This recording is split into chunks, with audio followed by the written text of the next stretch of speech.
sempre você teve essa veia de achar assim que eu lembro que você comenta muito que a fé em si, em Jesus, não é uma religião. Então, desde Não, sempre você teve muito esse pensamento, né? claro, eu sabia que a fé era caminho, verdade e vida.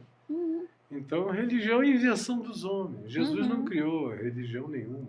O cristianismo foi criado pelo imperador Constantino, no século IV.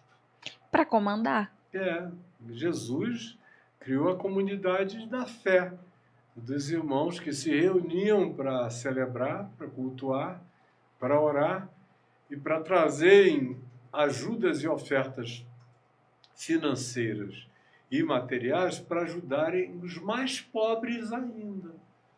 Era para isso que a igreja se reunia. No mais, ela se dissolvia na sociedade.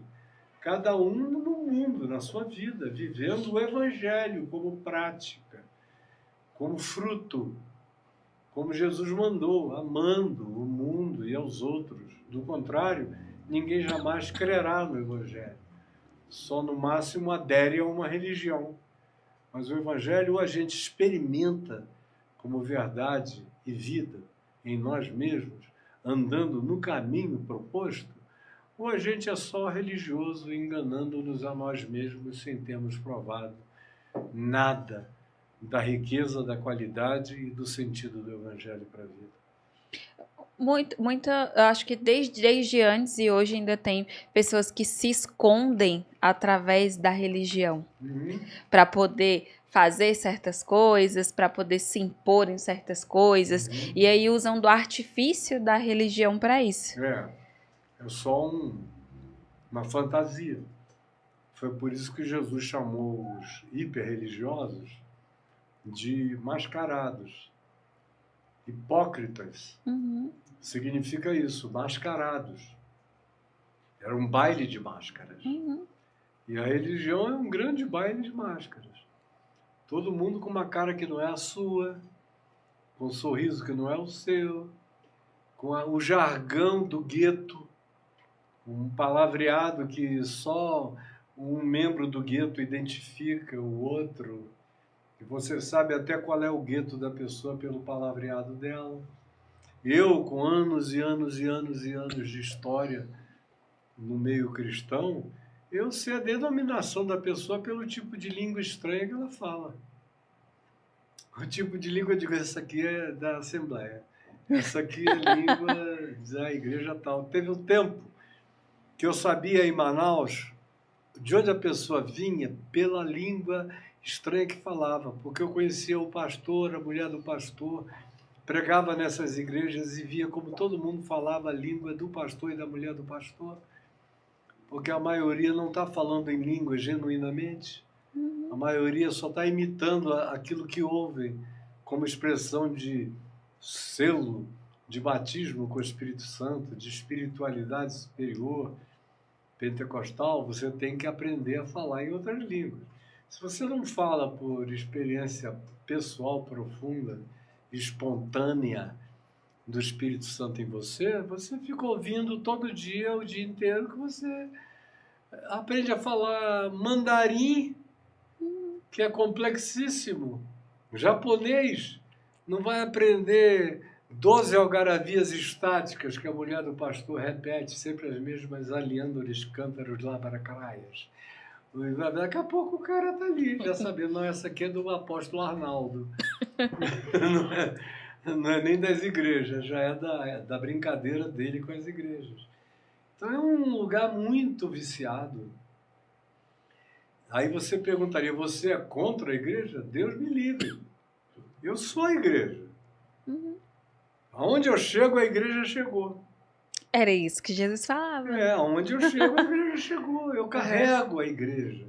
Eu sou o testemunho desse povo genuíno de Deus.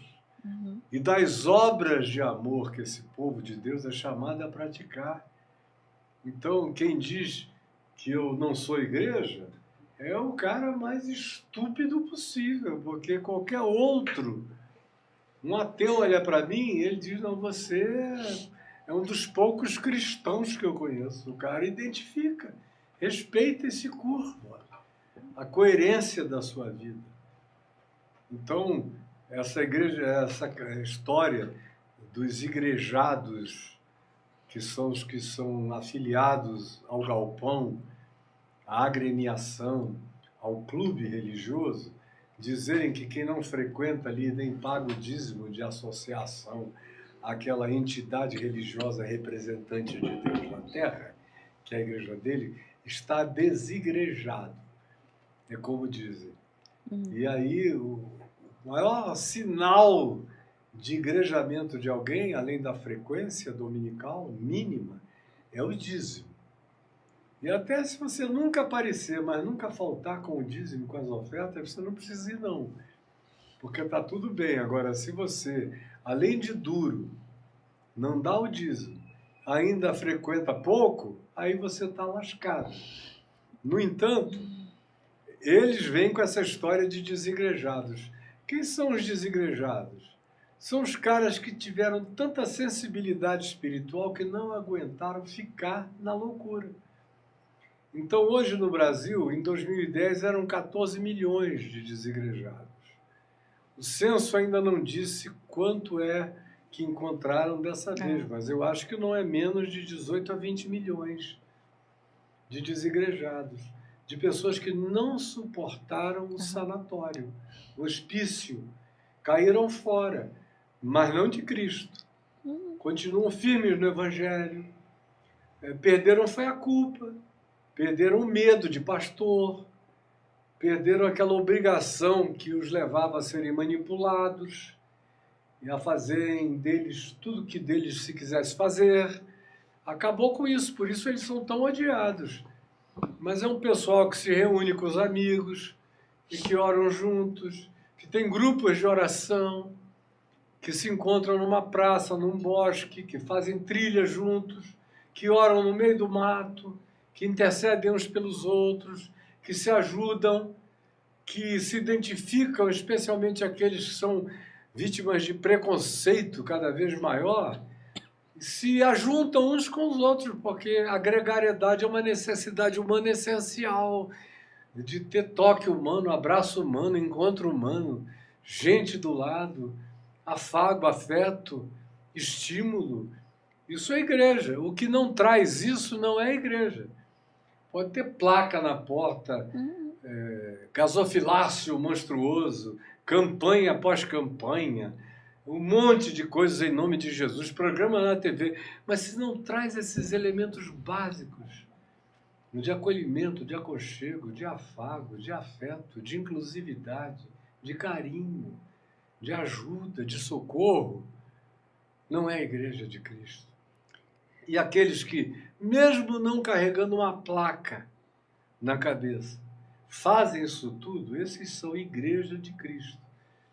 Mesmo que as igrejas, academias da religião, neguem que essas pessoas sejam verdadeiramente igreja, a opinião deles a respeito disso não altera nada diante de Deus. Deus sabe quem são os seus, é isso que esse pessoal não crê. E eles também parecem não ver, porque não veem mesmo, não leem o Novo Testamento, não parecem não ver quanto correm perigo de fato são aqueles que dizem eu vejo, eu sei, eu enxergo, eu sou o que define, eu sou porteiro na entrada desse aprisco. Esse é que corre um perigo extremo e enorme. Eu já falei demais, é melhor parar por aqui.